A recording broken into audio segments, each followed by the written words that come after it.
Ask yourself this: if you were to be betrayed by everyone you knew, have your legacy turned into one of pure malice, and have your family ripped away from you, would you be able to contain yourself? For the Guardian General / demigod Asura, the answer was clearly no. Welcome to the 24th episode of Drunk Powerscaling, the show where I hungrily powerscale my favourite characters. That was pathetic.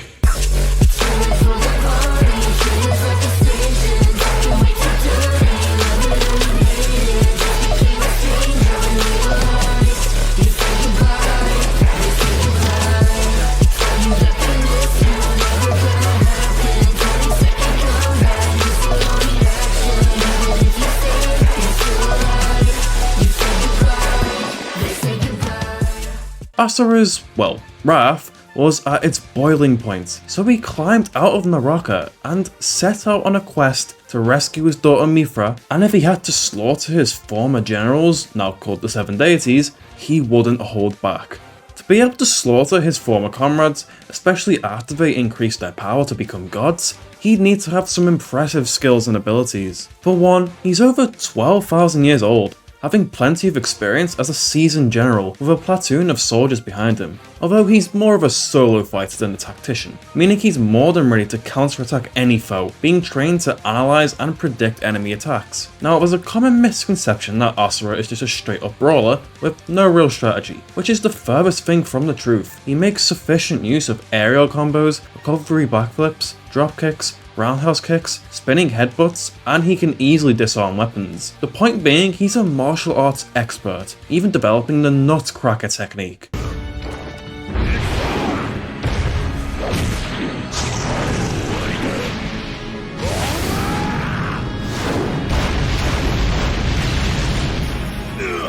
It also helps that the demigods are also weird cyborg things, capable of growing their divine cells to as large as the user wishes. Asura can either fire energy projectiles and shockwaves, fly, turn into Rayman, and perform the Raging Demon, which destroys souls using the weight of the target's sins. But perhaps the most important ability to discuss is the god's empowerment by mantra. Mantra is a cosmic emotion produced by the emotions and prayers of humans, coming in the form of a vibration like with sound. Think of it as cyborg god electricity. For Asura, his emotion is wrath. Hell, the reason Asura's arms are mechanical is because he was implanted with a reactor at birth that turned his arms metal. Mantra can even bring someone back from death's door if there's enough. The mantra within Asura will increase his power over time. It's implied he's able to adapt to situations against stronger beings because of this, like when Chakravartin started out as superior to Asura, but eventually started hurting himself just touching him. Hell, Yasha claims in the manga that Asura became stronger during his time spent dead. He even pushed through when Deus absorbed his anger and magically overcame it and gained it back.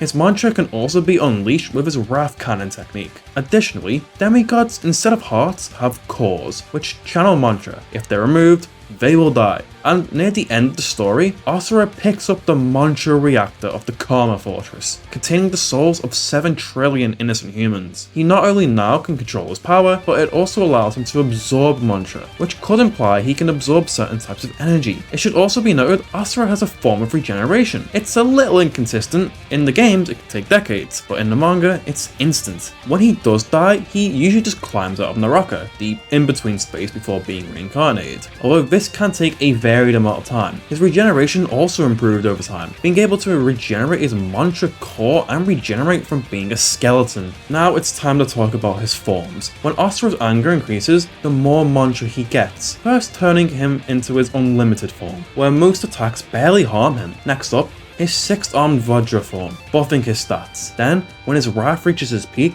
his body transforms and he loses control of his mind, becoming Berserker Asura. He can fire streams of energy, homing shots, exploding orbs, and lightning. Eventually, he was able to control this form and gain its orange arms in his base form. Then there's Wrath Asura, a weakened version of Berserker Asura that cannot contain the mantra he's producing, to the point that he may self-destruct. Next time he used this form, he regains some level of control, however. Next, with enough mantra, he becomes Mantra Asura, buffing stats and allowing Asura to compress and reflect energy attacks. Then he can merge his 6 arms to become true heavenly arrival, Asura the God. No new abilities, just a stat boost and a really anime name. Then, with the Karma Fortress's reactor within him, he can absorb countless amounts of mantra, becoming Asura the Destructor, towering over Gaia and gaining a massive power boost. He has the mantra of all 7 deities as well, upgrading all of his attacks, and he can even potentially punch out of dimensions here. He can even upgrade this to his 6-armed mantra form to create halos of mantra and rival Chakravartin. He also has some resistances to cover. He can resist extreme heat, poison, and cosmic radiation, as well as soul manipulation and soul destruction, as well as possibly battlefield removal, as Chakravartin transports Asura to Naraka and he just punches his way back. It's even possible he can resist existence erasure, as Chakravartin turned Event Horizon into an actual void and stated he would erase Asura, but this is kind of vague, yet it's still possible. That was a lot more than some of you may have expected, given his reputation as Angry Punchman. Anyways,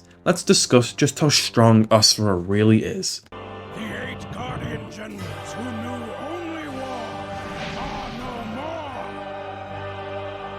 We 7 deities rule and maintain order.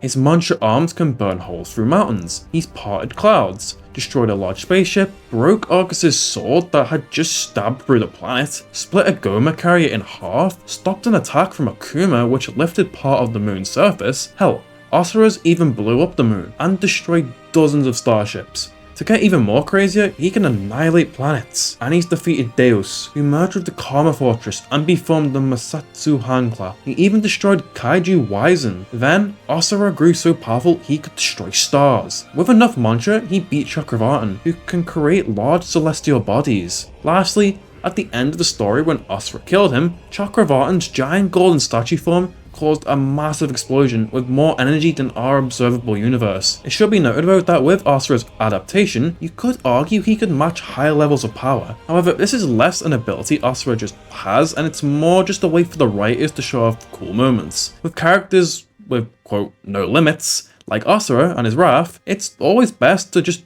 look at them at their peak performance and not overhype them and claim they can beat anyone. I hope that makes sense. This of course places Asura's AP at universal. No big shock here. Now, let's talk speed.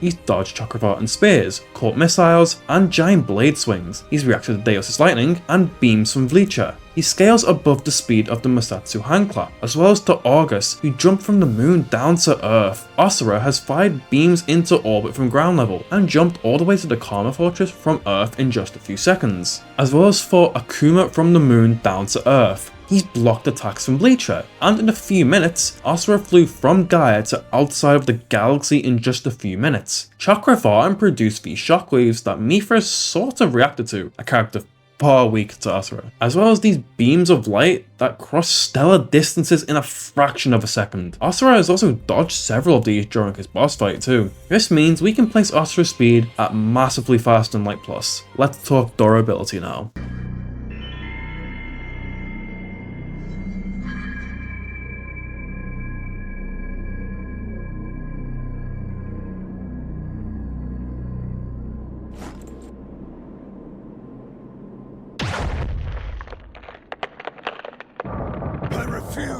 In the DLC, he survived the Raging Demon. He got sent flying into spaceships by Argus, and Argus himself stabbed him into Gaia with the force of a comet. Speaking of which, Ryu sent him flying into the moon, fixing previous damage done by Argus. Asura has tank blast from Bleacher that could destroy starships, and he was unharmed by this giant beam from Carlo. And just at the beginning of the story, he's taken hits from base form Wizen, who destroyed a Goma carrier, and after defeating Bleacher, he survived the Goma's core exploding, and Bleacher just emerging from the planet sent out country-sized debris. He blocked the strike from Oni that split the moon in half and shot debris out from the other end. Plus, Destructor form survived planets being tossed at him. Of course, there's the iconic Wizen finger poke that Asura outclasses and would easily survive in his higher forms. He's taken full power hits from Yasha, who kicked the Karma Fortress off target once. Asura even flew through this beam that had previously vaporized the planet. To get even nuttier, Chakravartin can create giant moons that Asura can survive and destroy. And although destroying the statue doesn't automatically mean he's universal in durability, the fact Chakravartin was blatantly getting hurt just by punching Asura means Asura can tank Chakravartin's full energy output. This places Asura's durability at universal as well. If you're familiar with the game, then none of the scaling here should come as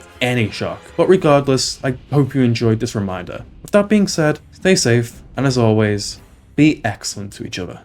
I pray to no one!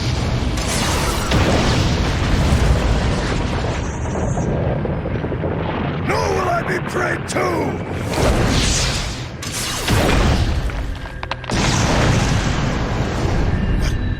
Above all else, I will never